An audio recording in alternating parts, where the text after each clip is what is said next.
Hello, everyone. Thank you so much for being here and being part of this channel. I really this is my first live stream, so hopefully everything works as expected. Next week we'll have the pyrotechnic overlays and all kinds of fancy things, multiple cameras, cameras on sliders. It's probably not going to happen. I figure every Friday I'm going to do something like this that's just kind of a straight up Q&A. And if you guys want to join me for it, or even just submit questions kind of prior to the live stream, there's chat box is always open, so feel free to do that. Any questions that come up, feel free to drop them in the chat and I will do my best to answer them. I'm going to run through, I'm going to a wedding today in about 2 hours from now, 2 or 3 hours from now. And I'm going to run you through the gear that I have. If you watched the video from yesterday, there's probably a pretty good chance you know what I'm doing, but I do like to switch it up every week just a little bit, just to keep myself fresh. And also, I guess one of my huge dilemmas is that I really do love the look of a 24mm 1.4 and a 24mm 1.8, and then also like a 35mm 1.8 as well. I like a lot of different looks, so I don't really bring the exact same kit to every wedding. So as always, I'll have my Tamron 85mm 1.8, which is one of my favorite lenses. And on my main body today, I'm going to do something a little different. I have the Tamron 35 on my Nikon D850, and I'm going to try to use that as a main camera, which is rare for me because usually I've kind of talked about it in the past, the introverted nature of myself, that I prefer shooting an 85 because I am a little bit nervous to get too close. I do rely on my 85 when I first get into the getting ready bridal prep room, because it's kind of an awkward situation for me as a guy just to be dropped into like a room full of like 10 girls and just be like, hi, I'm here to take some pictures. It's an uncomfortable few minutes. So what I usually do to kind of alleviate that is I basically just start photographing details, and I just kind of keep to myself in a corner or somewhere that's visible to all the girls, so they can kind of see what I'm doing and that I'm within kind of eye contact, ear contact if they want to talk. And at that point, I start doing a few more candids, and then typically I do my best to arrive the closest to basically when they get their dresses on. So I don't really need to be there from like all the salon getting ready, that style of coverage. I want to basically arrive as the bride's getting her last couple makeup brush strokes on, and then I can take them, and if they're wearing like cool robes or something, we go do a group shot. And then after that, I feel like I'm kind of comfortable and cool to do whatever I want. So main camera today, 35mm Tamron on a Nikon D850. Second body is always my D750. I love the 850 because I never run into any buffer issues. It's the same as the Nikon D5. The Nikon D5 just got a little bit big after a few years. Also, I find the image quality of this 850 a little bit better. And as far as like video goes, because I shoot hybrid coverage pretty often, and I find that the video for this on this Nikon D850 is like incredible. One thing that I actually do that might not be intuitive, I guess, is I actually shoot on, it's called D-lighting on Nikon. And basically what it does is it kind of drops or saves some of the highlights, boosts some of the shadows. And it writes, at least to my knowledge, maybe the 850 is just that incredible that it doesn't actually do this. It writes to the video file. So the video files tend to come out a lot better. And if you go to my website, which is taylorjacksonweddings.com, under recent weddings, maybe don't watch it now, but there's a video that I did in Dominican Republic 2 or 3 weeks ago now that the entire thing just looks so incredibly crisp. And in comparison to my films from last year, which I was shooting on a D5, they just don't really quite compare. So the 850, loving it. And as always, I have with me my 7200 2.8 FL. I got a few questions in one of the previous videos. The first full wedding that I uploaded, I was shooting, I think, the VR2 version of this, and somebody asked why I upgraded. And I upgraded to the FL, which is like, this is the most expensive, stupid lens in the world. But the colors, and basically it renders exactly like I would be shooting like an 85mm prime, gets that kind of look and feel. And if you look through the images from last week's wedding, specifically the, I guess like the portraits of, actually no, the candid coverage, I think is probably the strongest example of this, that all of the candid shots look almost exactly like they were kind of staged and lit properly. That's this lens kind of coming through. And I also have my little 50 millimeter 1.4, which I love this lens. I've noticed that, so my issue with Nikon lenses, or Nikon 50s specifically, has always been that they do this like weird ghosting flare thing that I've never really liked. And this one doesn't really do it unless somebody is, so if my focus point is here and somebody is a little bit closer, the before focus point elements are really not good on this. So I have to be careful about that. That's what I realized last week, actually, with the wedding, that I shot a group shot at 1.4, and the two guys on the edges are very soft and almost glowing. So I had to fix that a little bit in post. Also potentially relevant, I've changed my entire vlog setup. So I used to shoot a Nikon D5500 with the Tamron 10 to 24 millimeter lens, and that was my vlog lens or vlog camera, and it was just so incredibly easy and portable. I have since switched to this A7 III with this Zeiss Batis 18 2.8, and I love the size of it. It's like, for the quality, it's incredibly small, and the reason this is an 18 millimeter prime, and the reason that I don't mind using an 18 millimeter prime is because I've set this button up here, C3, to just drop me right into APS-C mode. So it's full frame at 18. I click this and I'm at like 28 millimeters. And then I have this dial down here set to zoom in from 1 times to 2 times. So basically I can go from like 18 millimeters to 28 millimeters, then 2 times that. So from this small lens, I have like the equivalent of several lenses. So I'm into that. All right. I will answer as many questions as I can. Hello, everyone. Sorry, I was very preoccupied in what I was talking about. Congratulations on shooting your first wedding tomorrow. The reason that I didn't go with the 50 millimeter 1.8G is pretty much because I tested it quite often, and I love it in good conditions. I don't find that it handles like super weird lighting conditions, especially when it's really bright outside. I like to shoot at whatever, basically the most wide open the lens can be. And at 1.8 in the bright sun, the 50 millimeter 1.8G isn't really great. I would say that once you get down to around like 2.2 or 2.8, it starts to get a lot better. But that was kind of my dilemma with it. And that was my dilemma with all Nikon 50s, which is why I actually pushed Lindsay to get the Sigma 50. And it's amazing. But my problem with the Sigma 50 is that it is so perfect that everything that comes off of it, like you can't even make it flare, and I really like that soft flare. I talked about it a little bit in the past. Let's see if I can find an example here. I don't know if you can see this, but my main lenses, I don't really clean the front element. That I like it when it gets a little bit dusty and a little bit weird, because I want that when the sun hits the front element, I want it to kind of light up the entire like front element, so you get that nice like orangey sunset wash. The Sigma is just like, no, like I'm just gonna get the most perfect image possible all the time, which I don't really love. And because Lindsay shoots the Sigma, it's kind of like a bowed front element, I guess, and if there's any dirt or like dust on that, it's very apparent, and people actually comment to her quite often. It's very interesting. I should do a proper video on this because I think it's very important.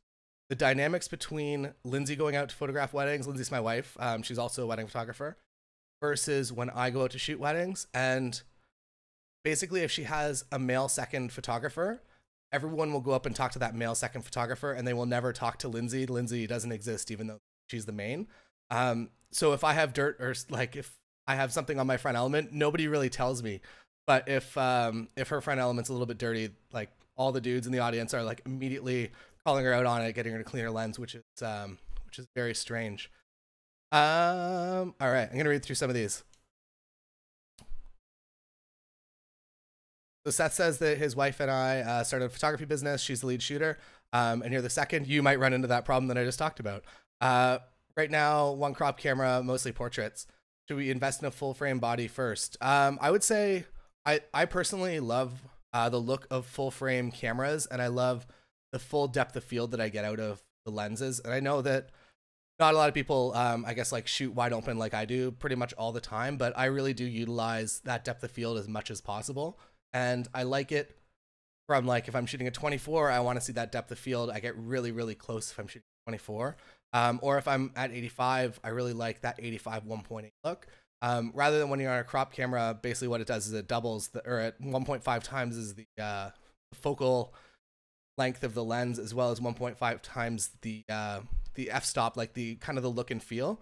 So if you're shooting, for instance, like, I'm going to try to do some quick math here. It's not going to work out. So if I'm shooting this here on 85 millimeter 1.8, I'm really shooting like a 128, 130, somewhere in that element on the crop sensor. But I'm also shooting 1.5 times 1.8 as well. So I'm shooting like a 2.8, 130 rather than shooting an 85 1.4, which gets approximately the same look, but I prefer kind of the look and the natural vignetting of using kind of the full lens. So that's why I recommend.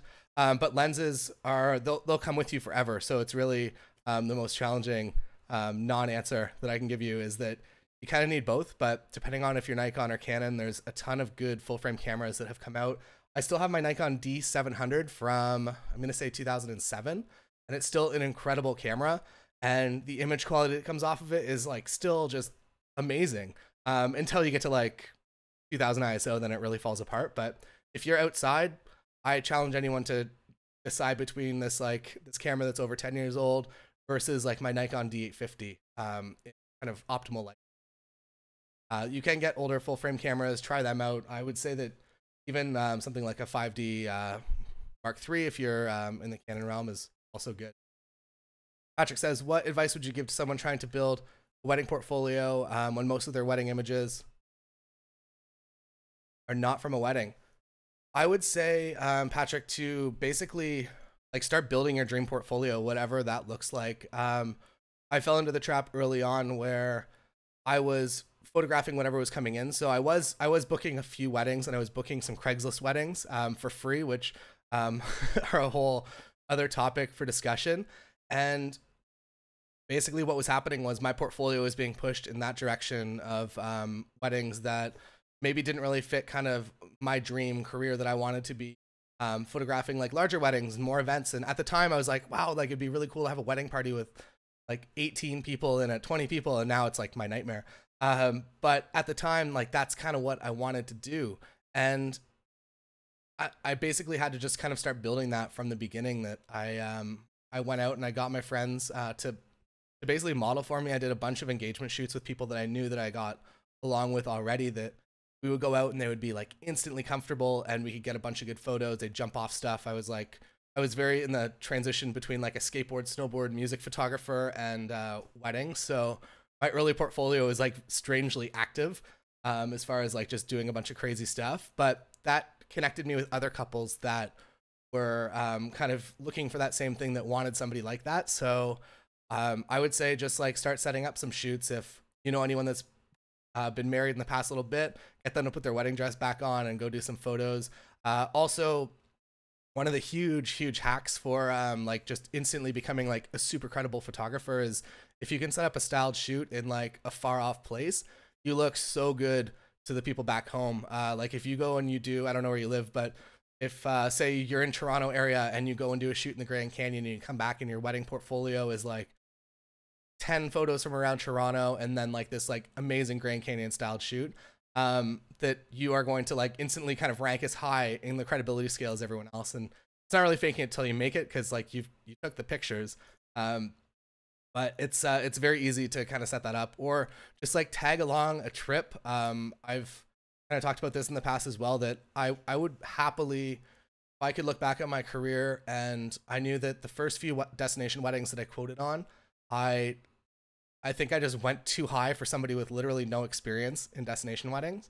And if I could go back, I would be in the boat that I would do it for as free as possible, or I would even pay to go. If they weren't hiring a photographer and it was some friends getting married, I would happily pay to go to build that portfolio, because that first destination wedding that I did came back to me like, I would say 20 or 50 times in value and also in booking since then. So the earlier you can start shooting what you want, the earlier you'll right track to portfolio.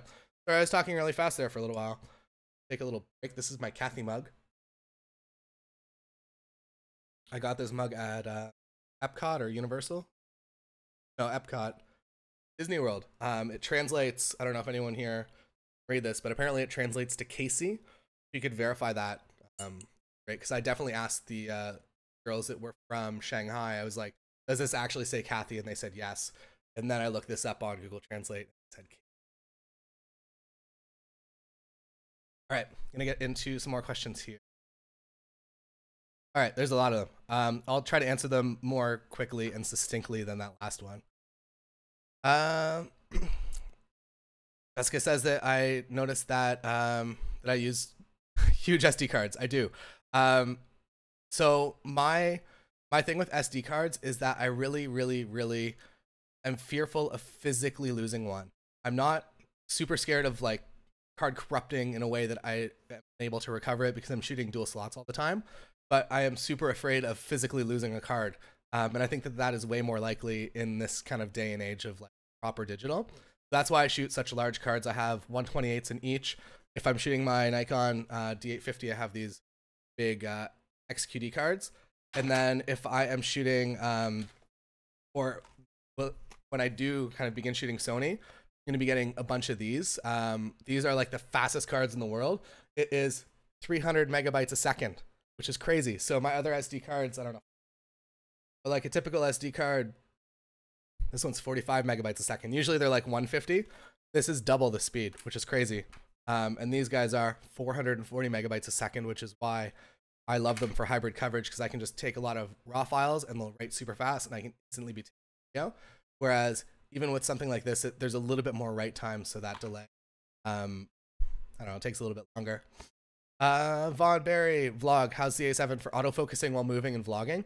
My D850 also can't autofocus, and yeah, it's so the A7 III, I can't say enough amazing things about the autofocus. I actually use autofocus in video now, which is not a thing I ever thought I would do, but it is so perfect and so accurate to the point that I'm actually going to get the Sigma 20 1.4 when it is released for Sony. I think it's pre-order now, because I want to be able to shoot a vlog at 20 millimeters at 1.4. I think I said 1.4. Sigma 20 millimeter 1.4. Just because I know that it will track, like it knows what my face is. It'll track my eyes, and it's amazing. The eye autofocus when it comes to actually taking pictures is like also just insanely incredible. Liam says, yeah, that is frustrating for Lindsay. Hi, Liam. Good. Thanks for hanging out with me on like multiple channels, including my food show, which is awesome. I really appreciate it. What's the difference between the 85 millimeter and the 50 millimeter 1.8? The 85 millimeter is just going to give you a little, I guess, less depth of field, technically, but it gives me a look that I like a little bit better. And it also gives me a little bit more reach. I find that when I shoot at 50, maybe it's because I'm so accustomed to shooting at 85. When I shoot a wedding with a 50, I feel like everything's like, it's a little bit too much. There's too many elements included that I either need to Photoshop out or that I need to kind of creatively shoot around. But I find with 85, everything is just super tight. Everything requires basically nothing in post, that the straight out of camera JPEGs are almost like good enough to deliver, which is actually, so I made a joke video. It was kind of directed at Jared Pollan for mostly just for incoming clicks and discovery, because nobody really followed me on YouTube. But I made this video called JPEG versus RAW, and why I started for family sessions and most engagement sessions now, I shoot just JPEG. I shoot the RAW as backup. I load everything in, but I just edit from the JPEGs, because if you're in controlled conditions in good light, the JPEGs that come out of a D850 or a D750 are like incredible. And I noticed that when I was loading my RAW files in, that it would kind of just zero everything. The color wasn't there. I had to add the profile to it to make it good again. And I was basically just editing to what the JPEG looked like. So what is the point? I just shot a fine quality JPEG and I would start delivering those. And it's like sped up my workflow incredibly a lot. Like all you have to do is essentially for a family shoot is call the wedding, and then I still add a little bit in Lightroom. So I just load everything in and literally click like one button, sync everything, and then deliver. So it's like, it's the greatest, I think.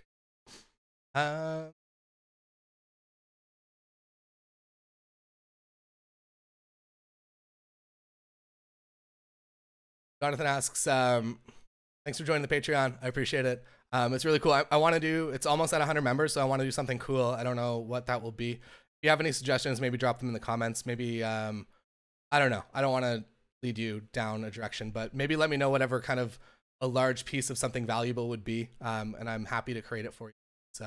Even if it is kind of similar to courses or anything.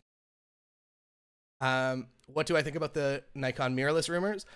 I think that it'll be cool. I think that there's going to be a bit of a warm-up period that I don't think that it'll be able to be as good as an A7 III because Sony's had years and years and years of building these cameras and releasing them every 6 months. The Nikon, the first release will probably be good. It will probably be a different mount, at least from what I've heard. So I don't know if I'll jump on it right away. I'm definitely interested in it. I might even pre-order one just to try it out, but I don't think that it will be as close to the A7 III as I want it to be. I'm interested and I'm happy that they're going in that direction because after shooting like an A7 III for a little bit and going back to my digital SLR, it definitely feels like a huge machine. Whereas when you're in A7 III, it's like a small mirror. All right, I'm gonna scroll to the bottom here. All right, Ron says, I do have Lightroom presets. They're, I think if you just type into Google Taylor Jackson sets, you'll find them. It's only 4 of them because I literally really only use 2 presets. It's called People Places. And that's pretty much all I ever use.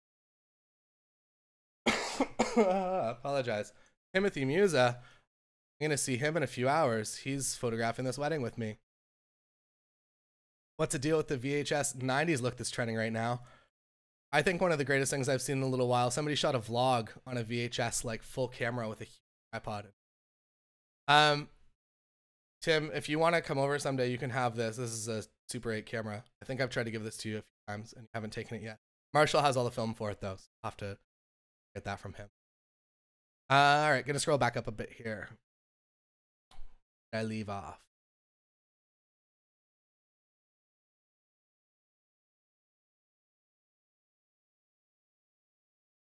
Oh, here's a good one. So trying to work as a second shooter, but there's nothing in your area. Would you recommend traveling? Yeah. Also, kind of as I touched on earlier, that if you do a travel wedding, make sure you're allowed to use the images if you're second shooting, or at least like 1 or 2 of them.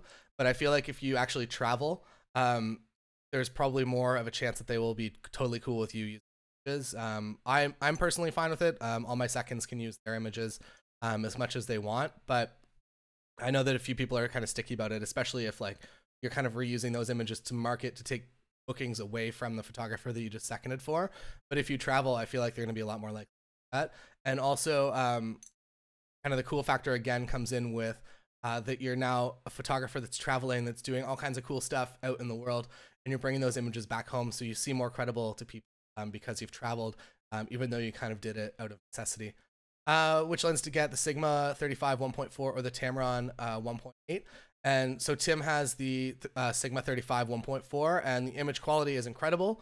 The Tamron 35, he got a bad, I don't know if it's a bad copy, it's not a great copy. I think my copy is better. And mine is totally fine. The deciding point for me is was VC, basically, the vibration control VR.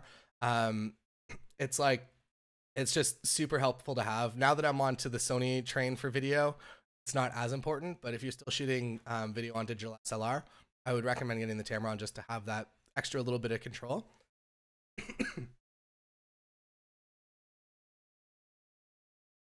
And yeah, I guess like the other thing is that the Sigma is, again, like almost too good for what it is, which is both a positive, depending on how you look at it, or a negative if you want kind of interesting, like extreme vignettes and things like that. But I don't think you can go wrong with either.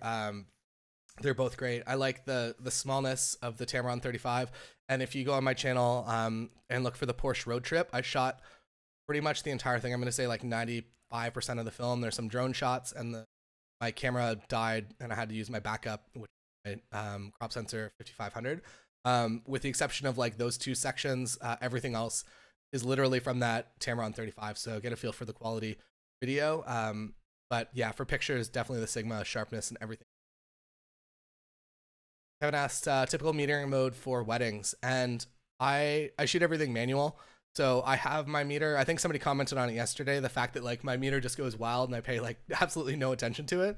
And I think that's just because I've been doing it for so long that I know for the most part what my frames are going to look like. I know that if I'm in a church and I'm shooting my 7200 and I'm at a 200 shutter speed at 2.8, I know that my ISO is going to be somewhere between like 1000 and like 2000, somewhere in that ballpark.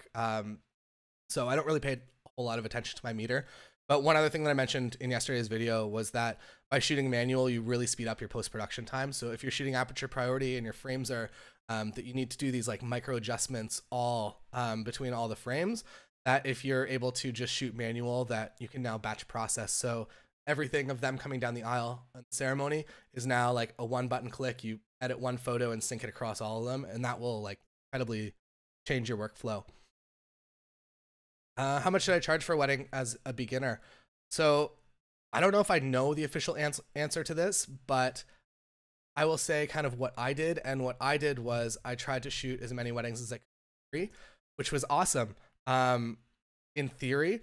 But in execution, when you're shooting a wedding for free, it's very, very, very challenging for anyone to really take you seriously or to take you as something more than just a button pusher.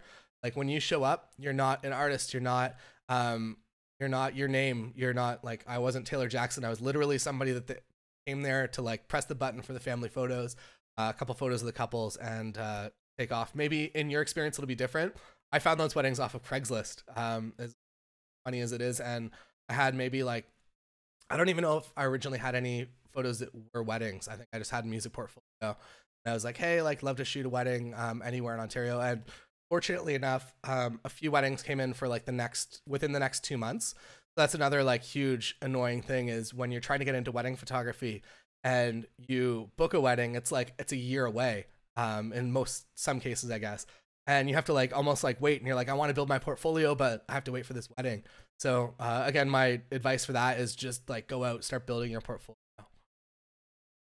And then I think, I guess to answer that question properly, I think the first wedding I ever charged for was $1,800, and it was like a 10-hour day with an engagement session, and it was like an hour away from home. But like honestly, it's super incredible money for like also to kind of be in training as well, to be working. And the more weddings that you shoot, better you get because, well, one, your skills increasing, but two, just spending like 8 or 10 or 12 hours behind a camera for a day, that you get like really dialed at the stuff that you need to get, but you also just start experimenting, and you have time to like during dancing, if you're there for a couple hours, to like set up different off-camera flashes or try on-camera flash, or just try like dragging the shutter and see what you can do.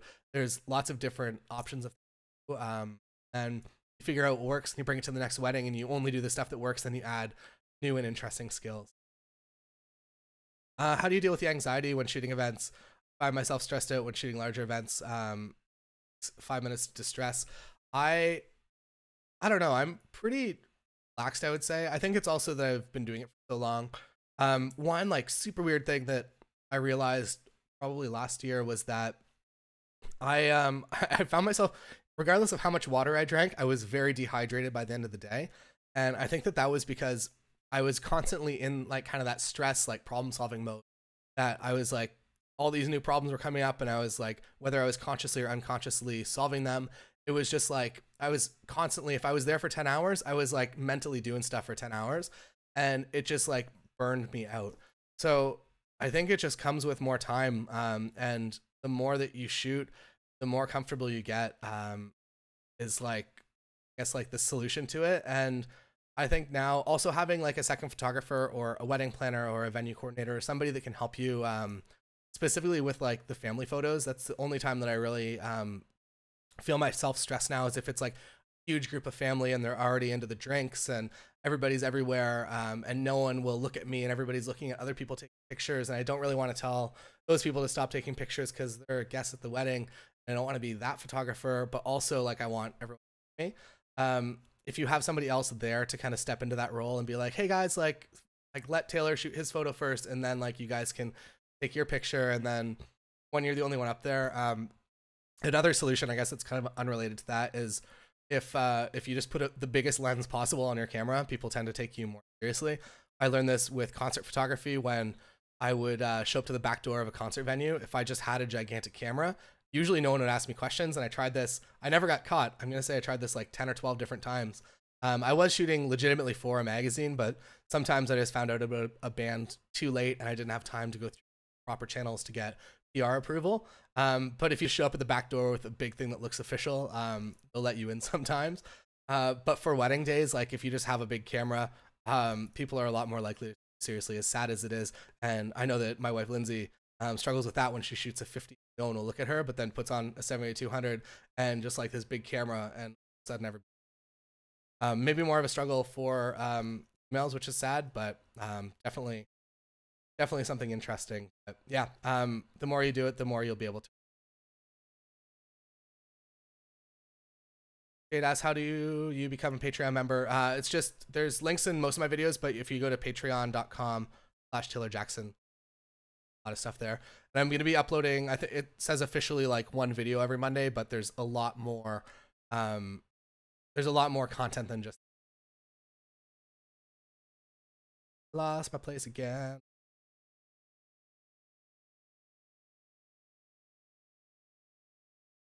So have you photographed any same-sex weddings?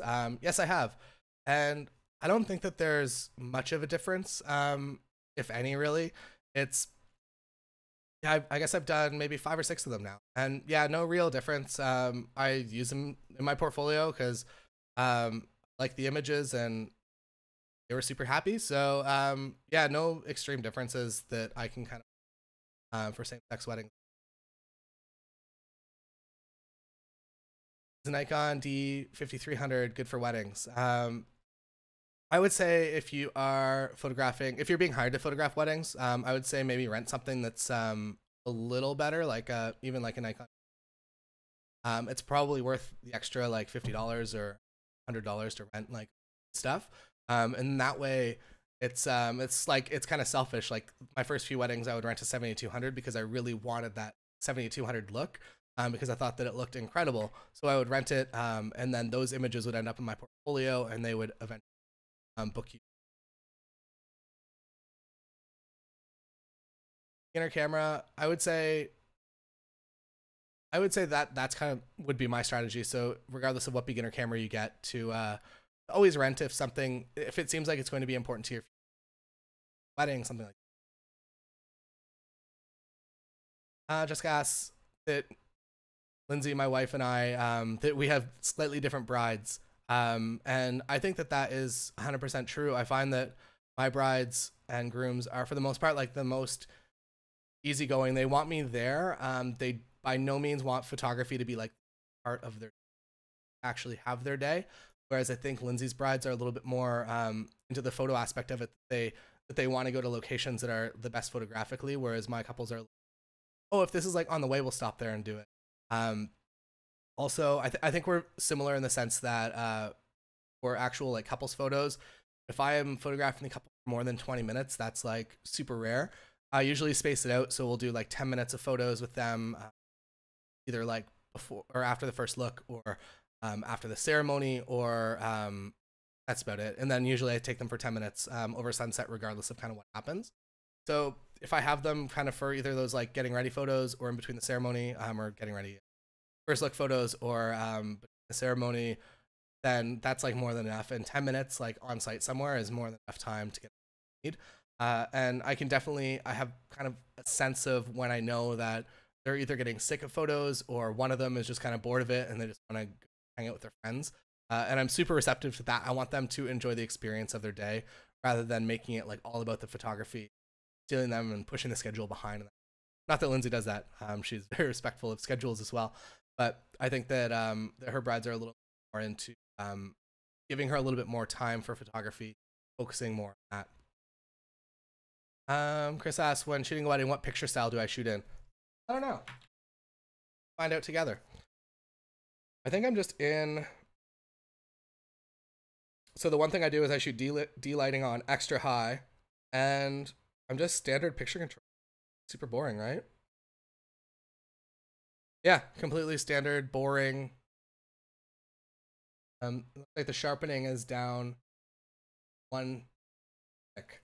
Other than that, thing is same as standards. Interesting. I also have kind of like a profile built into Lightroom that whenever I import anything, it does some stuff.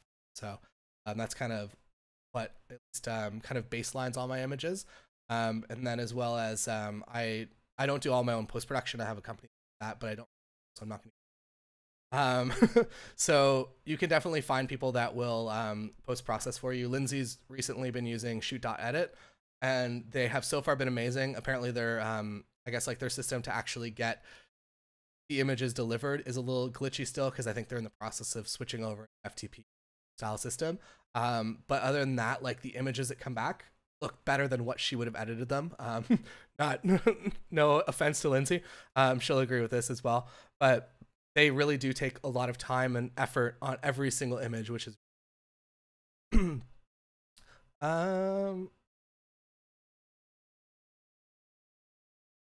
answer a few more questions, and then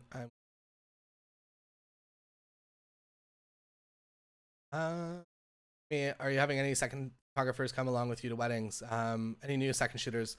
It totally depends. Usually Tim is kind of my first choice. Tim's probably watching this live still. And he is like, I would say, my go-to guy, because we both shoot photo and video, I would say, very well. And outside of that, if I'm doing a photo only wedding, we have kind of like I would say 5 or 6 people that work for myself, or if Tim has a wedding, that work for Tim, or if Lindsay's shooting a wedding. So we all kind of work together, and I would say there's like maybe 6, 8 of us total, but one moved away. So who knows what'll happen this summer. But I'm always open to new opportunities. Brent asks, thanks, Brent. In manual, do you set higher than needed ISOs? So you need to shutter up and down to get the right exposure. Never really thought about that. I guess I kind of do. I think my mental process, at least the way that I see it, is that I begin at whatever my lowest ISO is, and then if I need to bump it up from there, I do. But I'm pretty certain that I keep things kind of in perspective of like, I want to keep my shutter speed with my lenses, and I'm kind of always in that ballpark, and I'm never really in circumstances that require such like extreme exposure adjustments, like back to back to back. I'm usually in somewhat controlled lighting conditions, and I think I think this is kind of just built into my procedure of photographing a wedding, is that I do my best not to jump environments really quickly, because I know that it's challenging in post-production. So I will if I have to, but if there's like a cocktail hour happening inside and outside, I'll cover all the indoor shots first. I'll head outside and I'll do all the shots that I try not to bounce around too much. Saves some post-production time. And how do we do photos and video at the same time? And yeah, we just quickly switch between photo and video all the time. And Tim and I both kind of know, we both know what is what's a photo moment and what's a video moment. So we just kind of go back and forth all day. And also for like first kiss, if I'm taking pictures of it, Tim will be that way. Or you can do something crazy like mount a camera on your if you're gonna do that, the Sony RX100V is probably the best option for that. It's like very small, and you also get depth of field out of it. It's like $1,200 point and shoot, but it's really, really fantastic. If you're thinking of getting it for a vlog camera, don't though, because the audio, even though it has a front screen, which is really, really nice, the audio capture it needs a lot of work. And looking for a vlog camera to with one single device, maybe get like a Canon 2. Be my recommendation for that. Or if you just want to spend a bunch of money, you get an A7 III with the baddest. This Rode mic is also really, really incredible. I'm gonna do a video probably next week on my new vlog setup and run kind of through samples, but I think this is like the optimal kit. I'm gonna test it out for a little bit. In theory, I've convinced myself that this is it. What external flash do you recommend, Canon? I am about to buy all the Godox kit. It's way cheaper than any Canon or Nikon kit, as well as it seems more effective. I use Pocket Wizards now, but Pocket Wizards have to like connect to things, and there's more possibilities to go wrong. With Godox, you got like a little $70 transmitter that's really awesome on top of your camera, or you can use your actual speed light to the other ones, and it's actual proper control. It's not like my Nikon flash specifically. It can control, it can be the master unit and control other off cameras, but you need line of sight, and even with Bodocs for sure. What do you prefer, directing a pose or candid moments? I think I usually kind of live in a balance between directing posed and candid moments. That I'll direct them into a rough pose, but I'm always usually taking pictures while they're entering that pose, and then I shoot very lightly once they're actually doing what to do. And then as soon as I tell them like, okay, like let's go somewhere else, that's when I kind of start laying on the shutter again. And if you watch my videos, you'll notice that at that point I shoot a lot of frames really quickly. And like my camera sometimes is like coming down in front of my face, so I get like these weird compositions, which sometimes I like. Happy accident. But yeah, always directing people to go into poses, but never really delivering a lot of those images, and the actual poses never. More I can do just by like out there in the world is better, I think. And I talked about that on the full wedding day video yesterday, that when like you can walk into a church and you can put like the program that like has the ceremony and the couple's names like on a pew and take a picture of it, and that's fine, like you documented that it exists. But I would way rather have that in like the hands of like the grandmother or somebody that like just actually naturally does it. I'm kind of aware of that throughout the wedding day as well. Same goes for like hair and makeup and things like that, that if the bride has a really nice hairpiece, that I'm not really gonna shoot that too heavily in like the hair and makeup room, because there's probably a lot of people going on. But if I can get a nice clean shot outside or during the ceremony or something that shows that detail off, I would way rather have something like that. On photo video, are your yeah, all my highlight videos that we shoot while doing photo video are just, I would say 90% of the time they're songs. So they're essentially music video just with highlight coverage over top. I have, if you go to taylorjacksoncourses.com, there's like a full, exactly like step-by-step how I do it. It actually goes, it's one of those on-camera videos where you go to a destination wedding that we were at in Dominican, and you can see everything that I take, and then so how I edit everything and the gear that I use and things like that. I shot pretty much that entire wedding day on a 50mm lens, just cropping into DX mode. So I would have like 50 1.4, and then I would have like just like a little bump up to like 85 or 75, I guess. And that was more than enough to actually create this, like, I would consider it to be my best film. And as far as like actual post moments in that film go, I would say that there's maybe like, there's like four pose shots, and there's 4 shots from like the couple session as well. I was just there to do video that time though.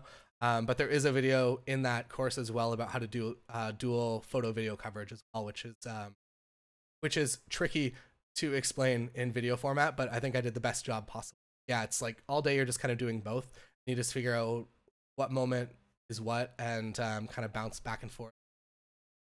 I guess the main challenge is you always kind of have to know where you're at in your film edit, and you have to know when you need a transition shot and when you're establishing shots, and if you have to like do drone shots, things like that. So a few more elements come into it, but yeah, it's a lot of fun, and I think it's like a huge mental challenge as well. That I think that's originally why I started shooting photo video, was that I just like, I wanted to start doing more, and I felt like I was almost like too relaxed on a wedding day, and I wanted to push myself. And then I started doing those in like, I guess 2011 on like unstabilized lenses in like full speed, and they look fine now. But I think the new way of shooting that I kind of run is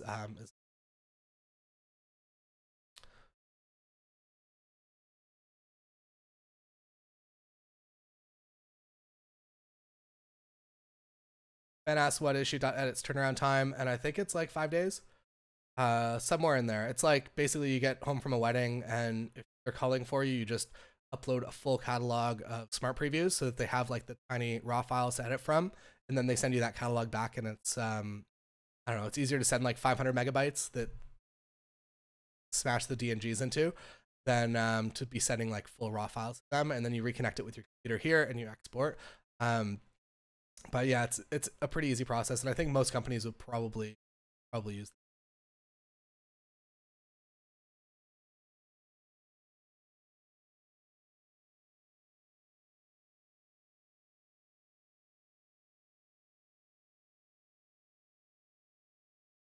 All right, I'm gonna do like 2 more questions here, and then uh-oh, did I freeze?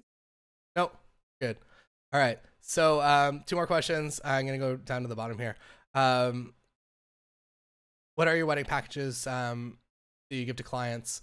Give us an idea of wedding packages. So my wedding packages have been in constant change, I guess, over my entire career, and I have kind of found the sweet spot this year, actually last year, because any changes that you make now affect like 1 year in the future, which is kind of annoying. So last year I found that, or 2 years ago, I found that albums weren't really the thing that I love doing, that I would much rather just kind of do digital delivery. And I found that albums were bogging down my workflow. So I removed them from my packages, which I was able to do here because they're actually quite challenging to sell, I think, for the most part. And people don't really see the value of them. And also there's companies like Shutterfly and Blurb that actually do pretty decent lay flat book now, which is, I guess, like pretty much like demolished that entire industry, at least up around here, where people don't really need to spend like, they're very happy to get $200 to $300 lay flat book from a company like that and have that as a memory. And also they save a lot of money by bringing it and doing the design themselves. So I was like, I'm happy to let that go. That wasn't the most fun part of doing. And other than that, I just have a 6-hour package, an 8-hour package, and 2 10-hour packages. The top package is, if you're a member at Patreon, there's a full pricing breakdown. So maybe to have a look through that. But the first package is basically that I shoot ceremony video coverage, ceremony and reception, speeches coverage, as well as a highlight film. And then the next one down is the one that I usually sell, which is and photography coverage. The next one down is 8 hours photography coverage, which is kind of what I started actually selling this year, because last year I only sold video coverage, and it's almost nice to have like a mental break to just like only do photography for a weekend. So last year I started kind of suggesting that couples book just this photography package. So that's what we're shooting today, 8 hours photography only. And I think that you do need kind of a mix of things, especially if you do start shooting photo video, that you need to like at least have like one maybe video only wedding and then one maybe photo only wedding, so that you can kind of go back to the roots of like actually experimenting and doing things in specific niches. Whereas when you're doing both, you're really just doing every single thing that works and doing it as fast and effectively as possible, and not really having too much time for experimentation, which is both positive and negative. I love the reason I liked working in like kitchens in my previous life, and I really like kind of the efficiency and the fast pacedness and the getting really, really dialed at a specific skill and refining it until you're like a master of that specific small thing. So I find that with photo video that it's a very, very high pressure situation that you don't really have time to think, sit down for dinner. And even at that point, you're like, oh, I should do a same day edit because I have like an hour here. And spoiler, you can do a same day edit in 1 hour while also shooting photo video coverage. I've done it, and I've also done it by myself, so that I was the only photographer, videographer there, and I did a same day edit, which I think is maybe too much pressure. But they didn't hire it. I just wanted to do it to see if I could do it. And I knew the DJ had a screen, so I was like, I don't know, like if you want to play this, it's pretty good. And the couple like loved it and lost their minds. And I guess the bonus with that is that as soon as you get home from the wedding and you've done a same day edit with the video, you are essentially done. Like maybe you add 1 or 2 more photos from the end of the reception, or a few more video clips from the end of the reception to close out the video. But if they saw a video and they connected with it, they're not going to want you to change it a whole lot. Everything should play through. Maybe you add a few more stabilizers or something to like clean up a little bit of footage, but they're going to want to see what they saw on their wedding day. So you're essentially done in an hour. And the photo or the video course, highlight video course at jacksoncourses.com, will also walk you through exactly how I do that. I think on average, I would say if I'm shooting photo video coverage, the bonus also is that you shoot way less video than you would if you were just there as a dedicated video shooter. So if you're doing photos and you're grabbing video clips and you drag all your video clips onto the timeline, you'll maybe have like 6-8 minutes, and to cut that down to a 3-minute video is like very easy. But if you're there shooting video like all day, you kind of overshoot just because you're there and you're like, well, I don't want to just be like the dude that's just standing here and not doing anything happening. So you overshoot it, and then it takes you way long. All right, last question. All right, I'll answer the Sony question last. When do you switch to Sony? So I'm definitely switching all of my commercial work for the most part to Sony already. All my commercial video If I'm only at a wedding shooting video, I'm shooting Sony probably now. I don't have one of those bookings until like September. I guess I have some time to decide. But just like the in-body stabilization for it is just so incredible. And then also the eye autofocus, like literal eye autofocus, not like the letter I, that just like tracks whatever the closest eye is to the lens is like, it's mind blowing, and it makes things like everything is just so sharp.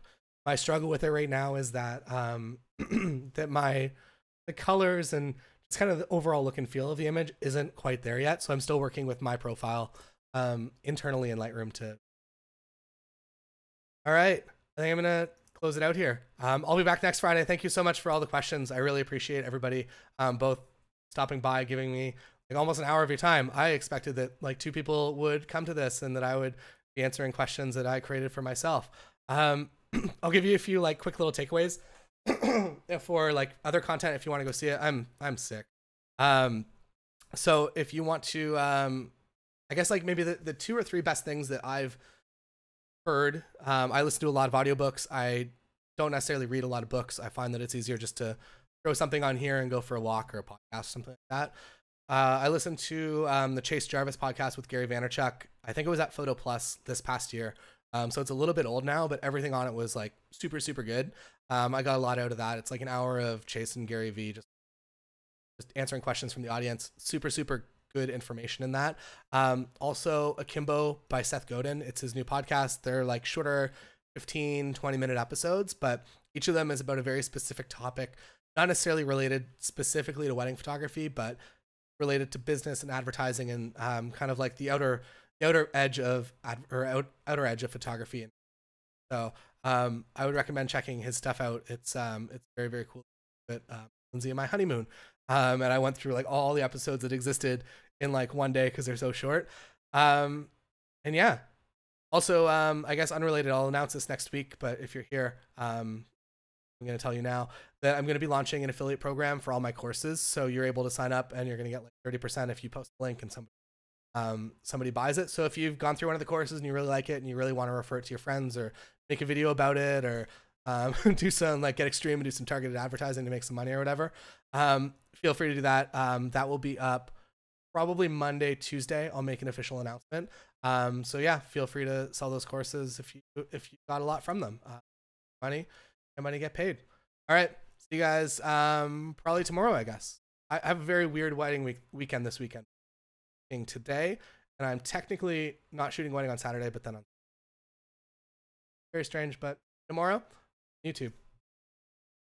I have to figure out how to turn this off.